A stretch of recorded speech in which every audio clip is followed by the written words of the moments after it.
84 लाख योनियाँ हमारे सनातन धर्म में मानी जाती हैं, उसमें एक पंछी योनि भी मानी जाती है। मतलब अगर मैं ये कहूँ कि मैं मनुष्य हूँ और कल पंछी हो सकता हूँ, तो इसमें कोई अतिशयोक्ति नहीं है। यह आश्चर्य का विषय नहीं है कि एक मनुष्य कैसे पंछी हो जाएगा, क्योंकि आत्मा जिस शरीर में प्रवेश करेगी तद अनुरूप नाम हो जाएगा। गाय, भैंस, कुत्ता, कौआ, बिल्ली, मनुष्य, जिस भी शरीर में ये आत्मा प्रवेश करेगी, नयनम छिद्रन्ति शास्त्राणि नयनम दहति पावकः न चैनम क्लेदयन् तापो न शोषित मारुतः। आत्मा अजर अमर है, इसलिए इसका तो नाश होता नहीं है। हाँ, अपने कर्मों के आधार पर योनि हमें जरूर मिल जाती है और उसी योनि में हमें रहना पड़ता है। तो पंछियों के बारे में बताना चाहता हूँ कि कुछ पंछी हमारे लिए बहुत ही उत्कृष्ट हैं। सबसे पहला पंछी जिसकी सेवा करने से पितरों की कृपा मिलती है वो है कौवा। कौवा एक ऐसा पंछी है कि अगर आपके मुड़ेर पर बैठ करके काँव काँव करे और आप कहो कि कोई मेहमान आ रहा हो तो चले जाइए और वो उड़ जाए, तो आप समझ लीजिएगा कि 1-2 घंटे के अंदर आपके घर कोई न कोई अच्छा मेहमान आने वाला है। यह अंधविश्वास नहीं है। बचपन से तो मैं देखता आ रहा था, घर में माताजी चाची कौवे को कहती थी, लेकिन अब भी देखता हूं ये 100% सिग्नल सही है। कौवा अतिथि आगमन का सूचक है और कौवा पितरों का आश्रय स्थल है। पुराणों में कौवे को देवपुत्र माना गया है,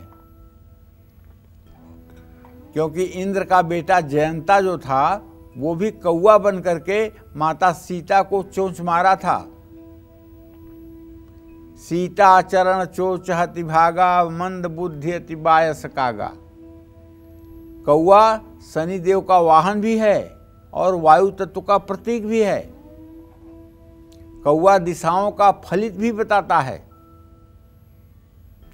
गरुड़ पुराण में बताया गया है कि कौवा यमराज के संदेशवाहक होते हैं, यानी यमदूत हैं। श्राद्ध पक्ष में कौवे घर घर जाकर खाना ग्रहण करते हैं। इसमें यमलोक में स्थित पितर देवताओं को तृप्ति मिलती है।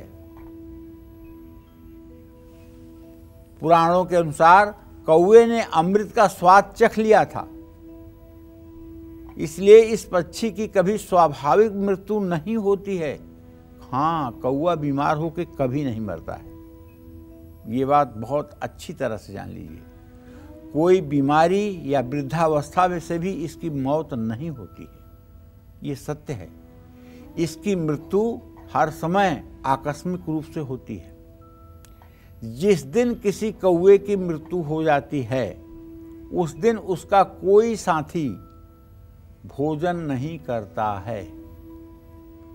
कौवा अकेले में कभी भोजन नहीं खाता है, वो किसी साथी के साथ ही मिल बांट करके भोजन ग्रहण करता है। कौवे को भविष्य में घटने वाली घटनाओं का पहले से ही आभास हो जाता है। कौवे को भोजन कराने से पितृदोष और राहु केतु के दोष से भी मुक्ति मिलती है। पितृपक्ष में अगर कोई भी व्यक्ति कौवे को भोजन कराता है तो ये भोजन कौवे के माध्यम से आपके पितर ग्रहण करते हैं। इसीलिए हमारे नित्य कर्म पूजा प्रकाश में लिखा गया है काक बलि। काक बलि मतलब कौवे को नित्य बलि प्रदान करनी चाहिए। दूसरा पंछी जो पितरों की कृपा हमें दिलाता है वो है हंस। हंस आपने नाम सुना होगा, लेकिन हो सकता है देखा ना हो आपने। पंछियों में हंस एक ऐसा पंछी है जहां देवात्माएं आश्रय लेती हैं, क्योंकि वो नीर क्षीर का विवेकी होता है, पानी और दूध को अलग करने की सामर्थ्य रखता है। ऐसा माना जाता है कि हंस में पुण्यात्माओं का वास होता है। माँ सरस्वती की पूजा करके हंस की उपासना करने से पितर प्रसन्न होते हैं। और तीसरा पंछी जो है, जो महत्व रखता है, वो है गरुड़ देव, वनिता के पुत्र, भगवान विष्णु के वाहन। भगवान गरुड़ के नाम पर ही गरुड़ पुराण है। 18 महापुराण हैं हमारे यहाँ, मद्वयम भद्वयम चैय व बत्रयम व चतुष्टयम अनापलंग लिंग पुष्कानि पुराणानि पृथक पृथक। ये 18 पुराणों का नाम मैंने संक्षेप में कहा है। इसमें गरुड़ पुराण एक ऐसा पुराण है कि जब कोई व्यक्ति दिवंगत हो जाता है तो उसके श्राद्ध के पहले दिन से लेकर के और 11वें दिन तक ये गरुड़ पुराण की कथा सुनाई जाती है, जिसमें श्राद्ध कर्म, स्वर्ग नर्क, पितृलोक का उल्लेख मिलता है।